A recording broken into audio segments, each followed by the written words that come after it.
Good morning. Whoops, it's raining. Hold on a minute. There. I thought I'd talk to you a little bit this morning about, oh, by the way, this is a new computer and it does all kinds of things, so I have to be careful. I'm not the sharpest tack in the box when it comes to this new equipment. You're talking to a guy, or a guy is speaking to you now, that started driving a Model A car. I remember the first jet airplane and many first things. The Iceman delivering ice to an ice box, taking it off of a mule-drawn wagon. But I'd like to speak to you a little bit this morning about young people in particular, about accomplishing things. When I was young, as you know, I had a difficult childhood, but there's no excuse for people not being able to do what they want to do. You can do anything that you want to do. For example, as I've told you before, I lived in the back of an old car. I taught myself to read and write. So if you're young, don't give up. Don't say the world is just against me. That's not true.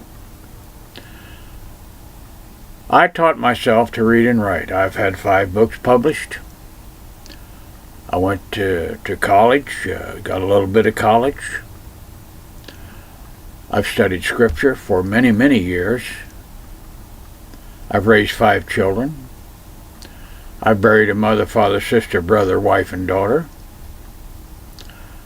So a person can accomplish anything that they want. One time, to prove to myself that I was not an ignorant person, I bought a blackboard. And I purchased a correspondence course for computer programming, and I completed it with the blackboard. So, forge ahead. Don't stop. Never stop learning. Always reach out to better yourself, because when you do that, things expand. You understand more. You're happier. You're healthier.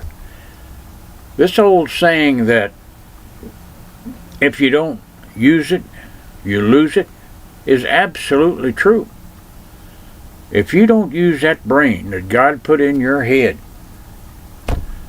one of these days, you'll be sitting on a front porch somewhere, and you won't hardly know what's going on.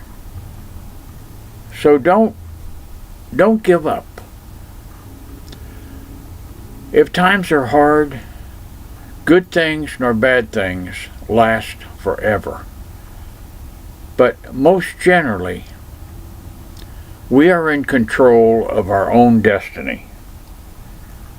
And when I say that, I mean this. If you're not getting ahead, you need to do something to allow yourself to get ahead. For an example, excuse me. For an example, if you want a good job, if you want a secure future, you have to have something to offer a prospective employer. Now, I'm not saying you need a PhD or a master's degree, but you do have to have something to offer. There's going to be a time in this country that people that know how to work with their hands, plumbers, electricians, carpenters, cement layers, machine operators, mechanics, people that know how to work with their hands are going to be in great demand. Yes, it's true. You have to have education and training to be an engineer or a doctor or a lawyer. But I'll tell you the truth. I spent 60 years working. I was successful. I've started a couple of businesses. I'm not a wealthy man, but I'm a guy that came from living in the back of an old car to having a nice retirement and to be able to talk to you on this thing. So I'm going to close, but I just wanted to share that with you this morning. Young people, I love you. I do. I love young people. My grandmother always said, you know, when a baby smiles, the angels sing. And that's true, I believe. But young people, you're the backbone of this country. You're the backbone of the world. I don't care if you're in Asia, Africa, Korea, Japan. I don't care where you are, the United States. You are the leaders, the future leaders of this world. So reach out. Be yourselves. Don't be afraid to go after what you need. So I love you. Have a great day, and I'll see you tomorrow.